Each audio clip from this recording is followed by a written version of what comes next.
begins by introducing us to Sam Lord, an expert sniper waiting on a rooftop for his target to come out and greet.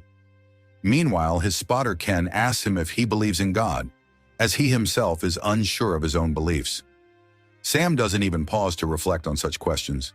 His only concern is to complete his job. Under the insistence of his partner, he replies that he will wait until he dies to see if God or something similar exists. Finally, his target appears, a businessman who does not seem to be very well liked in the city, where a crowd is protesting against the unethical practices of his company. Ignoring the crowd, the businessman meets his new girlfriend, a young woman who is clearly not with him because of his personality. Despite the presence of guards and civilians, this is Sam's only chance to complete his task, so he takes aim at the businessman. However, the young woman perceives the flash from the rifle and protects her partner at the last second, taking the bullet instead. Sam laments what has happened, although Ken assures him that the girl is still breathing. Keeping his nerves under control, Sam pulls the trigger again, and this time he hits his mark. After completing his mission, the duo tries to leave the rooftop, but the emergency stairs are blocked by guards. They then decide to enter the building. Upon reaching the floor, they are surprised by a group of guards who disarm them. Well, it isn't as if they needed their weapons. After dealing with the guards, the duo hides among the trash in a truck, using a tactic they once employed during an operation in Beirut, narrowly escaping along the way. On the way home, Ken reminds Sam that the girl is still alive, and that if she had died, he wouldn't have minded much, since she was an accomplice of an arms trafficker. However, Sam wonders why she gave her life to protect a man like that. It is the first time in his career that he has faced such a situation. Tired of complaints, Ken reminds Sam that he fulfilled his job, which is the only thing that really matters at that moment. Sam then receives a call from his boss, Tamara, who, with a bit more tact, explains that the young woman was collateral damage and that he should not worry about her. Since he doesn't sound at all unconcerned, she grants him a break. Sam takes advantage of that time in the tranquility of his home in the woods, where he cleans his weapons and carries out his daily tasks. One day, a wolf approaches, and Sam, taking his shotgun, keeps it aimed at the animal, but the wolf leaves without baring its teeth. Relieved that he did not pull the trigger, he wishes it good luck on its hunt. Shortly afterward, Tamar interrupts his leisure to talk about a new assignment in Frankfurt, Germany, where he will, of course, have Ken's support. When reuniting with his colleague, Sam reveals that this will be his last job before retiring. He is tired and has enough money to live peacefully for the rest of his days. Ken remains silent, reluctant to accept that he will have to continue without him. This time they won't have to hide in just any room, as Tamara provides them with a luxurious penthouse with a concierge named Mirko at their disposal.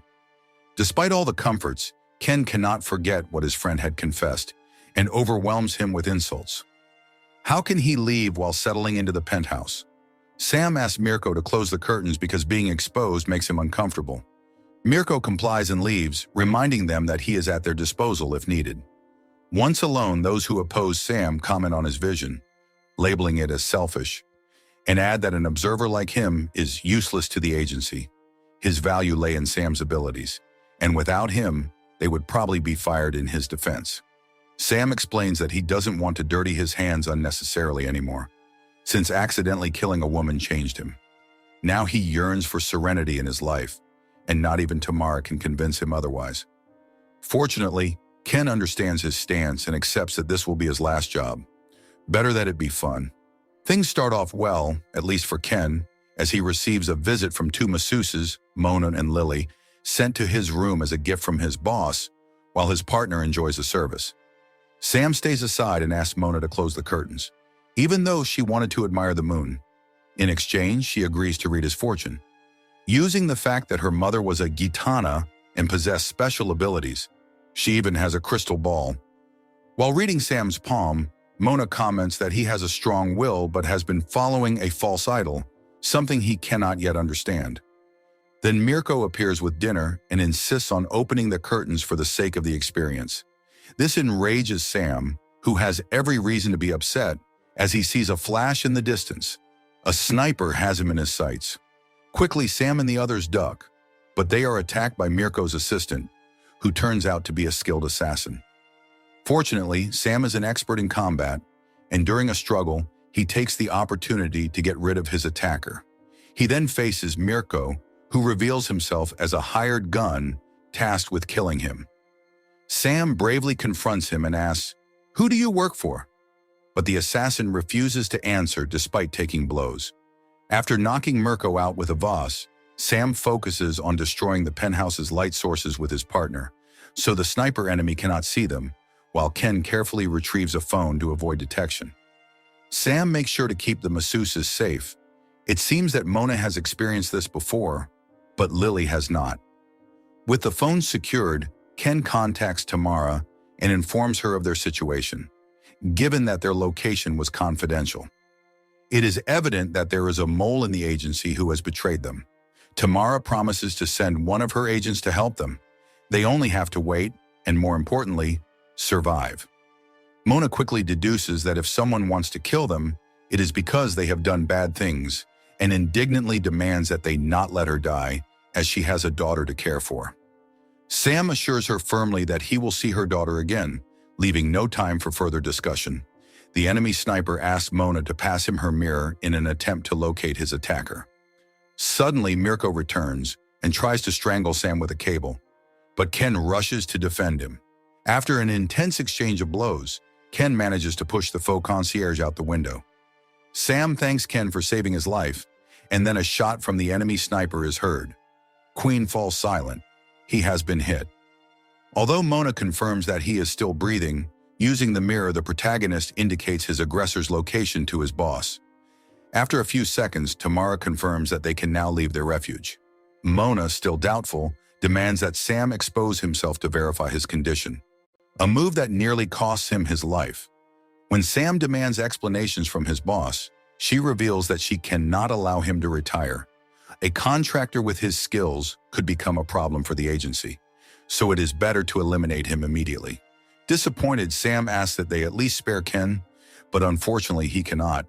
Ken talks too much, which makes him a risk to the mission's confidentiality. During all this time, Sam and Ken have not been eliminating the bad guys as they once thought, but rather law figures who posed a problem for Tamara. Sam only thinks about revenge, but first he must survive the deadly trap that the hotel has become. Of course, it is Tamara's doing. Upon hearing this, an alarmed Lily tries to escape, only to receive a precise shot from the enemy sniper. Although Lily is still breathing, Sam distracts the sniper so that Mona can save her. Unfortunately, this does little good as Lily ends up bleeding out in his arms. In this tense situation, Sam uses whatever is at hand to balance the scales. With Mona's crystal ball, he breaks the penthouse's main camera, depriving Tamara of visibility. Amid Mona's concerns, Sam comments that their best option is to wait until dawn, when the sun will stand between them and the sniper. Speaking of which, Sam has been in his position many times and knows that the sniper must be furious, since this was supposed to be a simple job. But that does not mean he is going to give up. Upon hearing footsteps approaching, Sam jumps toward his rifle hidden behind the bar and begins assembling his weapon, while a group of mercenaries burst into the penthouse. However, they are not his target. The mercenaries open fire at the bar, and when they run out of bullets, Sam returns the favor with shots and shotgun blasts. At that moment, the last mercenary takes Mona hostage, forcing Sam to lower his rifle slowly, as if surrendering. However, Sam's troubles are not over, as the enemy sniper's observer has taken his position. They are still trapped in the penthouse, waiting to pass the time. Mona asks Sam how long he has been killing people. Motivated by the fall of the Twin Towers, did you enlist in the army at 18? Sam explains that in an attempt to make a difference, he joined the military at 18. After 4 years of service, he joined a private company that worked in national security, or so they led him to believe. It was there that he met Ken, his best friend. Listening to his story, Mona hands him a photo of her daughter along with her address, saying that if he doesn't come out of this alive, he must take care of her. Although Sam insists that she will be able to take care of herself, Mona reminds him that, unlike him, she is no soldier. So she offers help to recover his rifle in exchange for his promise to care for her daughter.